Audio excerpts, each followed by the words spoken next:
Sekarang lagi banyak banget kan orang yang lagi work from Bali untuk ketenangan. Tapi gimana rasanya ketika lo lagi work from Bali malah diganggu hal-hal mistis? Gak asik sih. Kejadian ini dialamin sama cewek, namanya kita sebut aja Ica. Ica ini umurnya 25 tahun. Dia tinggal dan kerjanya di Jakarta. Kejadiannya baru dialamin pas lagi pandemi kayak gini nih. Kantornya full WFH dan Ica mutusin untuk work from Bali bareng teman-temannya. Teman-temannya orang kantornya juga? Ya, orang-orang kantornya. Oh, oke. Kayak anak-anak Jaksel zaman sekarang gitu loh, yang work from Bali gitu semuanya. Jadi mereka ini berempat, Ica, Kina, Azam, dan Daryl. 2 cewek 2 cowok. Mereka beli tiket pesawat ke Bali, tapi nggak beli tiket pulang. Soalnya mau ada rencana untuk sebulan di sana gitu. Mereka nginepnya di guest house. Jadi guest house-nya ini tuh kayak rumah tua gitu. Dan orang yang jaga guest house-nya cuma datang pas check-in sama check-out doang. Jadi selama mereka di sana nggak ada penjaga ini? Iya, nggak ada. Jadi kayak serasa rumah sendiri gitu. Sampai akhirnya di minggu ketiga, si Ica ini mulai ke warlock-warlockan dan ke Bali-Balian gitu. Dia tuh kayak mulai peduli sama kesehatan dan meditasi gitu ceritanya, Bi. Akhirnya Ica pergi ke toko yang jualan dupa. Katanya sih karena dia emang suka banget wangi-wangi dupa. Dia beli banyak sama belinya tuh asal gitu. Dia nggak tahu nih jadinya fungsi-fungsi dari dupa ini tuh apa. Oh, emang dupa banyak fungsinya? Iya, ternyata ada yang untuk upacara, kayak gitu-gitu. Bahkan ada juga yang buat manggil leluhur dan manggil makhluk halus gitu. Oh, baru tahu gue. Terus pulang nih dia ke guest house. Dia nyalain dupa di pinggir kolam. Katanya sih mau healing biar dia tenang gitu. Terus teman-temannya mulai nanya, apaan tuh Ca? Dupa banget Ca. Kenapa nggak lilin aromaterapi aja? Terus si Ica-nya ngomong, ya gimana ya, gue kalau nyium wangi dupa tuh rasanya lebih tenang dan bisa fokus kerja aja dibanding lilin-lilin yang lagi hits gitu.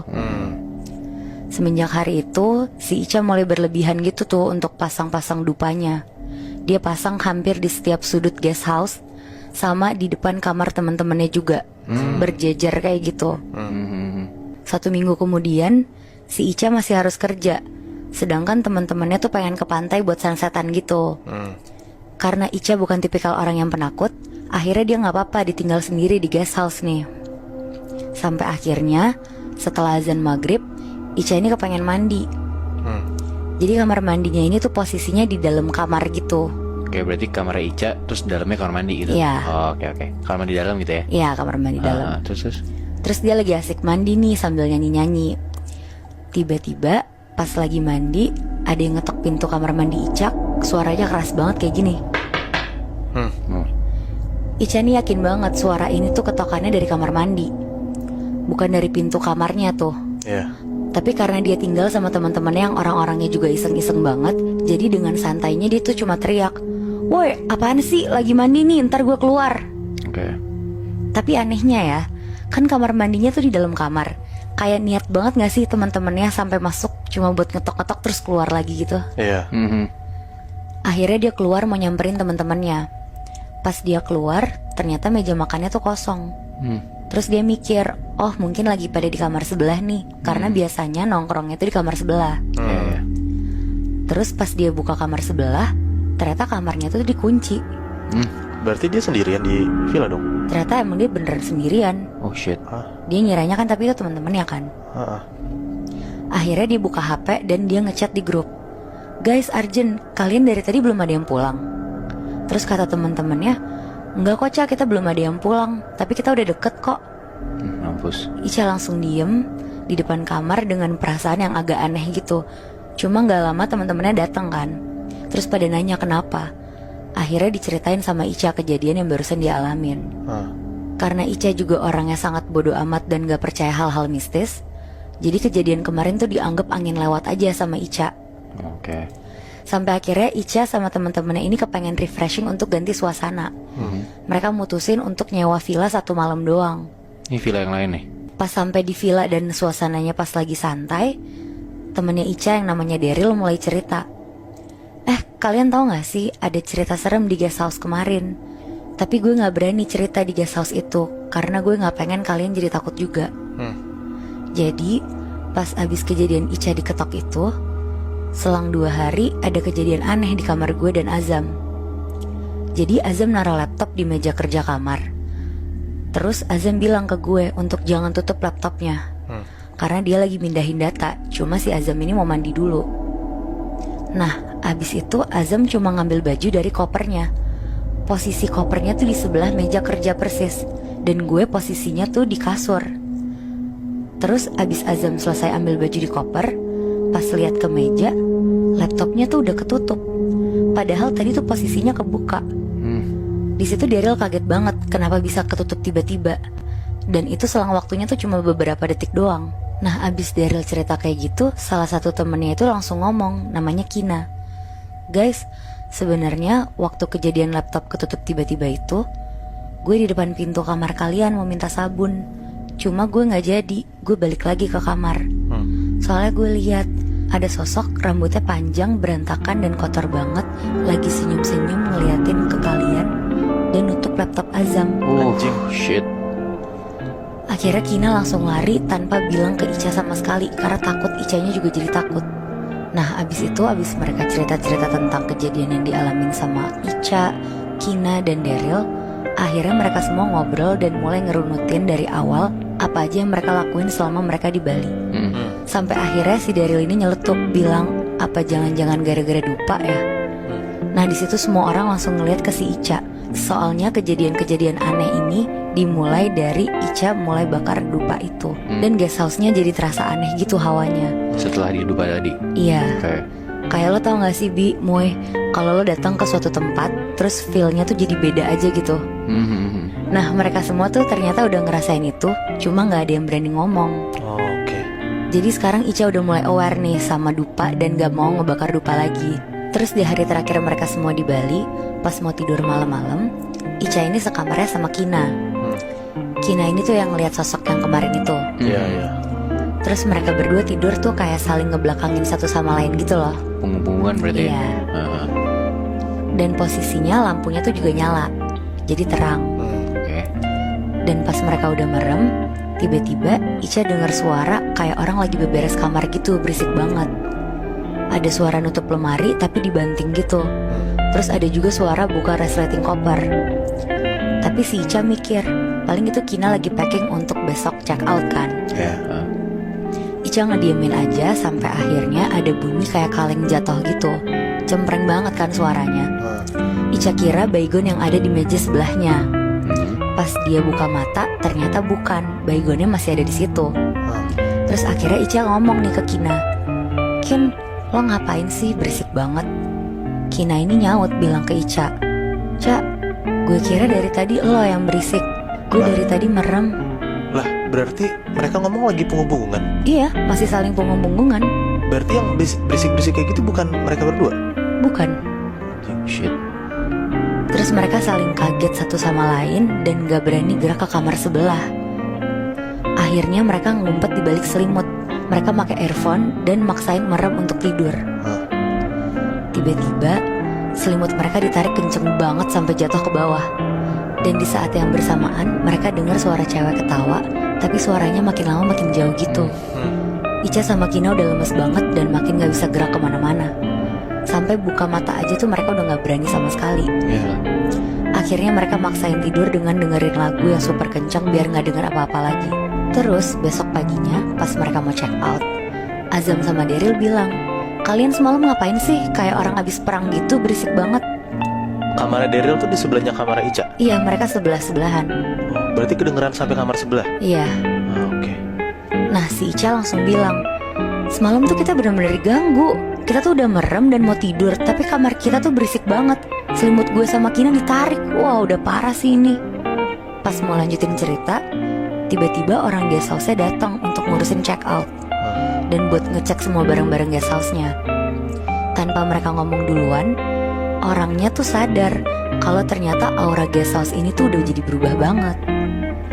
Kebetulan orang guest house-nya ini tuh orang Bali, dan dia tuh bisa komunikasi sama hal-hal kayak gitu. Dan orang guest house-nya bilang ke mereka semua, "Kalian bakar dupa jenis apa sampai ada gamang datang ke sini?" Oh shit. Dia langsung tahu kalau misalnya mereka ini bakar dupa. Iya, dia langsung tahu. Wow. Si orang villanya bilang sosok tadi apa? Gamang. Gamang apa ya? Gamang ini tuh sosok atau makhluk yang suka tinggal menyendiri di sungai.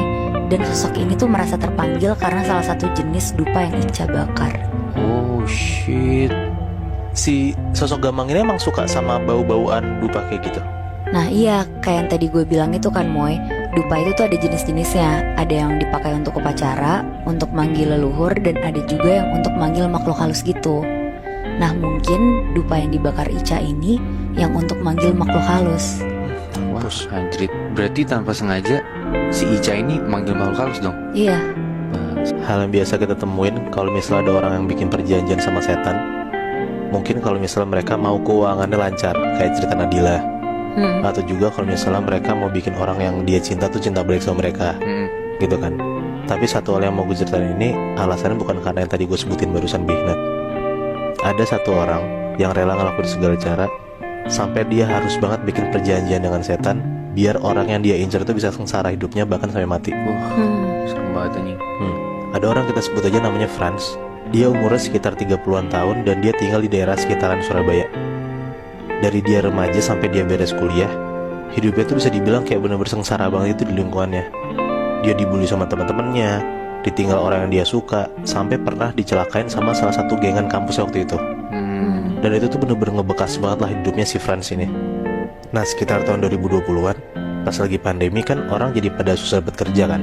Nah ada satu orang baru masuk nih ke tempat kantornya Franz kerja ini. Orang itu namanya Rian. Si Rian ini ternyata adalah salah satu anak kampusnya Franz yang waktu itu pernah ngebully Franz sampai si Franz ini trauma. Awalnya Franz kaget banget lihat Rian masuk kantornya dia, karena tadi gue bilang kan kejadian itu ngebekas banget di hidupnya Franz kan. Nah makanya itu dia gak bisa ngelupain sampai detik ini juga. Sampai pas si Rian negur Franz pun juga Franz masih males gitu loh nanggepinnya. Nah tapi lama-kelamaan setiap Rian ketemu Franz tuh Rian tuh kayak being nice banget, Bihnat. Kayak kelihatannya udah berubah banget lah dari zaman kuliah sampai sekarang dia udah kerja bareng di kantornya ini. Iya. Karena Rian mikir juga sama-sama udah gede kan, ya masa lalu aja gitu. Pelan-pelan akhirnya Franz luluh tuh. Dia mikir kayak, yaudahlah si Rian udah berubah, jadi ya gue harus berubah juga, ngapain gue masih baper gitu kan. Nah akhirnya setelah si Franz mikir kayak gitu, mereka berdua jadi teman kantor tuh. Jadi sobat bareng, jadi kemana-mana bareng. Pokoknya udah beda banget sama waktu pas zaman mereka kuliah dulu lah. Jadi dekat gitu ya. Benar. Nah one day ada masalah yang menimpa Franz. Dia itu kerja beda divisi gitu sama Rian, tapi kerja masih paralel gitu, Bihnat. Nah ada satu isu yang rada gede karena menyangkut sama kliennya mereka. Dan itu ternyata sampai ngerugiin kantornya berpuluh-puluh bahkan ratusan juta nih kayaknya. Nah diusut-usut tuh sama bos kantornya mereka kan. Dan ternyata ketahuan kalau misalnya sumber masalahnya ini ada di Franz. Katanya Franz tuh gak update soal kliennya segala macem lah. Dan disitu posisinya juga Franz ngerasa kalau misalnya gue gak ngelakuin itu gitu loh. Kayak dia gak terima akan aduan yang dia dapat dari bosnya. Jadi dia ngejelasin tuh kalau misalnya kerjaan dia bener, dia kerjaan sesuai briefing. Pokoknya dia jelasin kalau misalnya tuh dia gak salah dan dia mau tahu kebenarannya sampai mana gitu kan. Nah pas Franz lagi kayak debat gitu ke bosnya, gak tahu kenapa, mungkin karena bosnya juga udah kadungan kesel kan, si bosnya ini tiba-tiba mecat Franz itu aja. Katanya Franz tuh gak profesional, bikin hubungan perusahaan sama kliennya jelek, ditambah lagi ada kerugian yang harus ditanggung sama kantornya kan. Nah jadi itulah yang ngebikin Franz tuh dipecat sama bosnya. Nah denger Franz dipecat tuh orang-orang kantor pada kaget banget, Bihnat. Karena semua orang itu tahu kalau misalnya Franz tuh kerjanya bener banget gitu loh. Mungkin ada miss-miss dikit, cuman ya balik lagi kinerja Franz tuh sebagus itu. Dan mereka kaget kok Franz bisa sampai dipecat begini gitu. Gak pantas lah ya. Iya gak pantas sama sekali gitu. Nah kebesokannya pas Franz balik lagi ke kantor buat beres-beres barang dan ngebalikan aset, ada teman kantornya yang emang deket banget sama Franz nih. Kita sebut aja namanya Bayu ya. Nyamperin si Franz, ngajak ngobrol tuh, nyemangatin Franz. Pokoknya biar si Franz ini gak galau lagi lah. Sampai ada masuk ke satu obrolan. Bayu coba ngejelasin ke Franz apa yang sebenarnya kejadian dari masalah ini. Tapi ini dari point of view si Bayu ya. Katanya dia dengar juga dari temen yang sedivisi sama Rian. Katanya yang nyebabin masalah ini tuh sebenarnya adalah Rian. Rian itu yang gak beres kerjaannya, tapi dia bilang ke bosnya kalau misalnya itu salah Franz. Nah disitu tuh Franz tuh sakit hati banget. Dia tuh ngerasa kalau misalnya awalnya dia mau nyoba buat berdamai sama masa lalunya, dia udah ngebaikin Rian, tapi ternyata ya Rian masih aja sama kayak dulu gitu loh. Malah sekarang Rian tuh bikin Franz dipecat dan karirnya Franz tuh jadi hancur kan. Apalagi yang tadi gue bilang tuh, di masa pandemi kan ya susah banget berkerjaan kan. Di situ tuh Franz tuh langsung balik ke kosannya. dia bener-bener gak bisa terima kenyataan kalau misalnya dia harus keluar dari kantornya yang bukan salah dia sama sekali gitu, Bi. Nah, Bahkan salah Rian yang dulunya suka ngebully dia gitu kan. bener. Iya, iya, iya. Karena saking keselnya, dia tuh mikir mau balas dendam ke Rian dan mau ngelakuin apapun yang penting Rian tuh bisa menderita bahkan lebih parah dari si Franz rasain ini. Nah, malam itu juga si Franz itu nelpon saudara yang dulu katanya pernah pakai ilmu hitam buat kepentingan pribadi si saudaranya ini. Dia nanya-nanya lah apa yang harus dia lakuin buat ketemu dukun ini, buat ngelakuin apa yang dia mau lakuin ke Franz gitulah. Dan akhirnya dapatlah caranya dikasih tahu sama si saudaranya ini. Tepat di jam 12 malam Jumat, Franz tuh pergi ke daerah Banyuwangi buat ketemu sama dukunnya itu. Tempat dukunnya tuh kayak bener-bener di dalam hutan dan bener-bener terpencil banget gitu lah, Bi. Nah, awalnya tuh si Franz udah takut dan ragu-ragu buat ngelakuin ini karena dia nggak kebayang sama sekali kayak bentukan si dukun ini kayak gimana dan apa yang bakal dukun ini lakuin, cara segala macam tuh si Franz nggak kepikiran sama sekali. Si Franz nggak kepikiran sama sekali. Nah, tapi si Franz mikir kayak udah kepalang di jalan, udah nyampe Banyuwangi juga, ya udahlah dia makin buletin niatnya dia buat ketemu si dukun ini gitu.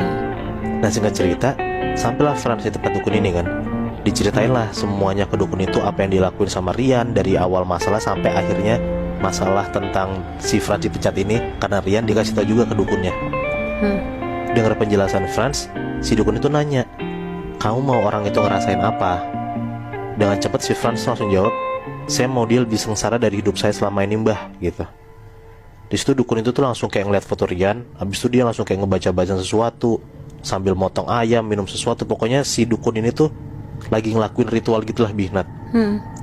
Nah, si dukun ini ternyata ngasih susuk konde ke si Rian.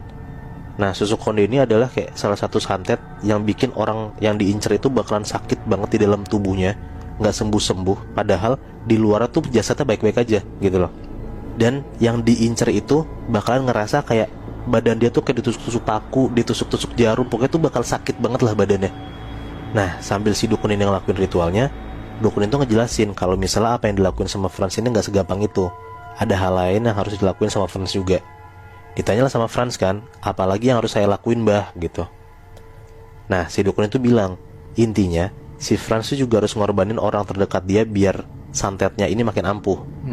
Tapi korbaninnya nggak parah. Kata dukun itu cuma kena efek dikit lah, biar si susuk yang bakal dikasih ke Rian ini lebih kuat gitu. Diiyain lah sama Franz kan. Dan yang dikorbanin sama Franz ini adalah saudara jauhnya yang pernah pakai ilmu hitam juga. Wah. Nah, karena Franz mikir juga saudaranya kan juga pernah pakai ilmu hitam gitu, Bi. Nah, Franz tuh mikir kalau misalnya saudara yang dikasih ilmu hitam, Franz tuh ngerasa ya mungkin ilmu ini nggak bakal nyampe juga ke saudaranya. Gitu loh. Agak-agak cari aman gitu ya. Iya, bener. Dan si dukun tuh juga bilang kalau misalnya si saudara Franz tuh bakal dapat garansi kalau misalnya nggak bakal sakit-sakit banget kan. Makanya tuh si Franz juga mikir ya udah pilihan tepat jatuh ke saudaranya itu. Oh, berarti ngorbaninnya bukan kayak ngorbanin jiwa gitu? Bukan. Oh, oke. Terus. Dan ternyata bener, beberapa hari berselang Franz tuh denger kalau misalnya Rian tuh gak masuk kantor 3 hari karena sakit yang gak jelas apa.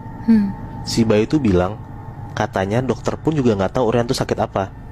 Karena pas dicek sama dokter pun gak ada apa-apa gitu, Bi. Nah, tapi si Rian ini ngerasa kalau misalnya tuh badannya hancur banget kayak ditusuk-tusuk jarum. Tapi di sisi lain Franz pun juga denger kalau misalnya ternyata saudara jauhnya tuh juga lagi sakit yang mirip-mirip sama Rian, tapi untungnya gak separah Rian. Di situ tuh Franz tuh ngerasa seneng banget dan puas banget lah denger Rian kesakitan. Dan Franz tuh ngerasa juga tenang kalau misalnya saudara tuh juga sakit tapi gak sakit-sakit banget kan. Ya, berarti berhasil lah ya. Berhasil banget gitu. Bener.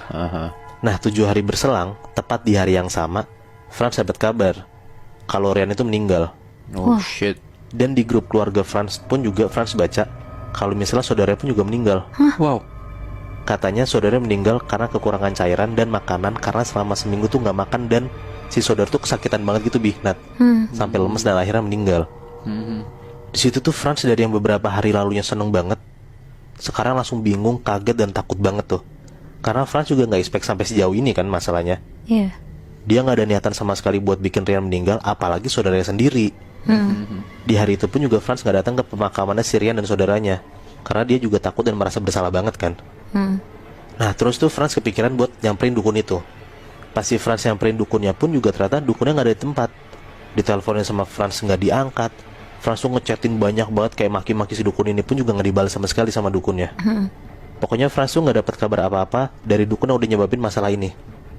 Abis pulang dari Banyuwangi sampai hampir 2 mingguan, si Franz ini nggak keluar kamar sama sekali. Dia tuh nggak mau makan, dia nggak angkat telepon orang-orang sama sekali. Pokoknya nggak bisa dikontak sama sekali lah, Bi. Nat. Bayu ini sebagai teman dekatnya si Franz, ya khawatir lah. Takutnya Franz kenapa-napa kan, 2 minggu nggak ada kabar kan. Iya. Bayu akhirnya mutusin buat nyamperin kosan Franz. Nyampe tuh di kosannya kan, diketok-ketok nggak nyaut, ditelepon juga nggak bisa. Akhirnya si Bayu tuh nggak beraniin diri buat nyongkel pintu kosannya Franz. Karena si Bayu tuh ngerasa kayaknya dia nggak beres gitu loh. Dan akhirnya kebuka tuh pintunya. Pas Bayu masuk, Bayu nggak ngelihat si Franz lagi baik-baik aja. Bayu ngelihat si Franz sudah mati di kasurnya, udah rada membusuk dan bau. Dan Bayu ngelihat dari mulutnya Franz tuh juga keluar jarum dan paku yang udah berlumuran darah, dan darah itu darah kering. Holy shit. Dan pas si Bayu ngelihat ke kursi di sudut kamarnya si Franz, si Bayu ngelihat kalau misalnya ada cewek duduk dengan rapih, ngeliatin Bayu tajam banget sambil senyum ke arah dia. Oh shit. Jangan-jangan itu sosok yang dipakai dukun itu ya untuk ngebunuh mereka. Nah iya, kayaknya gue mikir juga kayak gitu, Nat. Bentar. Jadi yang tadinya bahkan tumbalnya dalam tanda kutip cuman bikin saudara jauhnya si Franz itu sakit, ternyata tumbalnya 3 malah. 3 jiwa, ya gak sih? Rian, saudaranya Franz, sama Franz sendiri. Bener, Bi. Gokil.